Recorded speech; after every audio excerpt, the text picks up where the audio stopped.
Nous allons démontrer maintenant l'expression de la tension aux bornes d'un condensateur lors de la charge d'un condensateur sous tension constante. Nous avons le circuit ci-dessous et à t égale à 0, nous fermons l'interrupteur. Donc à t égale à 0, nous allons avoir ici l'interrupteur fermé. Alors comment mettre en équation ce phénomène? Eh bien d'abord, nous allons indiquer la tension aux bornes du générateur, que nous allons appeler E, qui est une tension constante et positive. Nous allons choisir un sens pour le courant, pourquoi pas du plus vers le moins, ce qui implique que I, tel que j'ai dessiné sur le schéma, est positif. Ensuite, une fois que I a été posé, nous pouvons définir ici la tension aux bornes de la résistance UR. Eh bien UR, je l'ai choisi en convention récepteur. L'intérêt, c'est que UR sera donc égal à R fois I, alors que si je m'étais mis en convention contraire, c'est-à-dire avec la flèche de UR dans le même sens que I, je n'aurais pas eu UR égale RI, mais UR égale à moins RI. La loi d'Ohm n'est valable qu'en convention récepteur aux bornes d'une résistance. Ensuite, je vais définir ici la charge Q du condensateur. Je la place sur l'armature supérieure, car ainsi I arrive sur Q.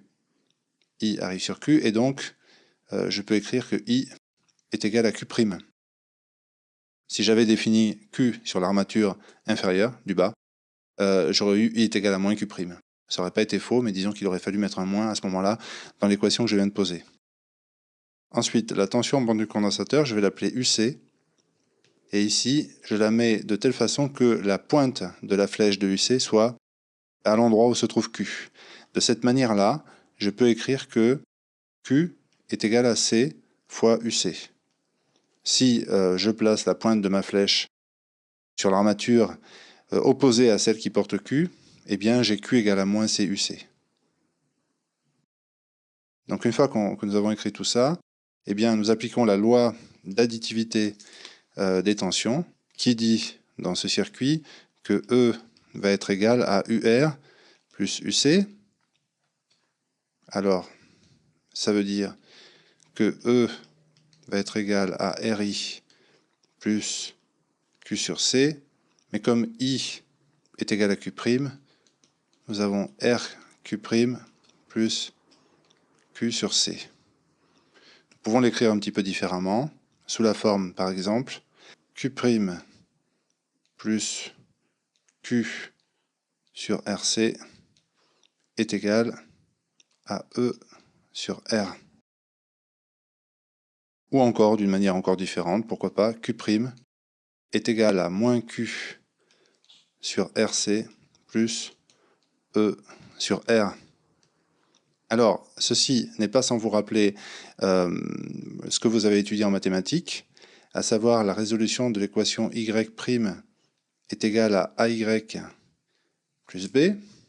Les solutions de cette équation différentielle, vous l'avez vu en mathématiques, sont de la forme y est égal à grand C exponentielle de AX moins B sur A. C, grand C étant une constante, un réel. A, ici, que je vais surligner, vous l'avez donc ici.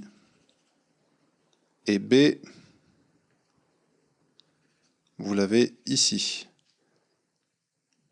Donc, les solutions de mon équation différentielle en physique vont être les suivantes. Q est égal à donc une constante, pourquoi pas grand C, on va l'appeler de la même façon, exponentielle de petit a, donc de moins 1 sur RC, qu'on voit ici. Alors fois t, parce que ici, la variable, ce n'est pas x, c'est t, c'est le temps. Donc, je vais l'écrire moins t sur RC, ce qui revient à AX, où je remplace donc x par t et petit a par moins 1 sur RC, moins b sur a. Alors, moins b sur a, eh bien, ça nous fait moins... Alors, petit b, qu'est-ce que c'est que petit b? C'est E sur R, sur a, qui vaut moins 1 sur RC.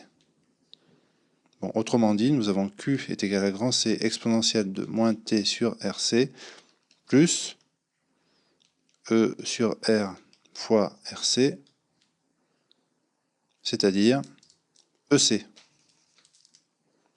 Ou CE, c'est pareil. Alors le problème, c'est que grand C, qu'on utilise en mathématiques, peut être confondu avec le grand C qui est ici, qui est donc la capacité du condensateur. Donc pour plus de commodité, je vais effacer grand C, je vais le remplacer par exemple, grand A, qui est donc ma constante, et qui ne pourra pas être confondu avec la capacité du condensateur. Voilà la solution générale de l'équation différentielle, donc équation différentielle qui est écrite ici. Alors ensuite, nous n'avons pas une infinité de solutions, nous n'avons qu'une solution. Alors laquelle? Pour cela, il faut faire appel aux conditions initiales. Les conditions initiales de mon problème, ben c'est quoi? C'est que Q de 0, c'est 0, car au début, le condensateur est déchargé. Donc, cela implique que A exponentielle de 0 plus CE est égal à 0, ce qui implique que grand A est égal à moins CE.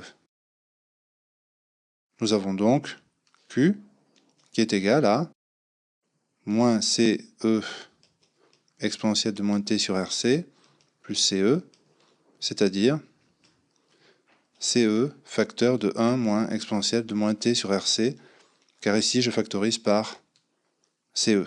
Je peux rajouter Q de t pour bien montrer que la variable c'est t, et j'ai ici la solution de mon équation différentielle. Alors si maintenant nous voulons en déduire la tension aux bornes du condensateur, mais nous savons que la tension UC, c'est Q sur C, et donc ça va être CE sur C, c'est-à-dire E facteur de 1 moins exponentielle de moins t sur RC. Voilà donc la valeur de UC au cours du temps. Si nous voulons tracer cette courbe, donc UC en fonction du temps, nous apercevons que le UC de 0, UC de 0, si vous remplacez t par 0, l'exponentielle de moins t sur RC est égal à 1, 1 moins 1 ça fait 0, et nous trouvons UC est égal à 0. Ce qui est normal puisque au temps t est égal à 0, eh bien la tension aux bornes du condensateur est nulle.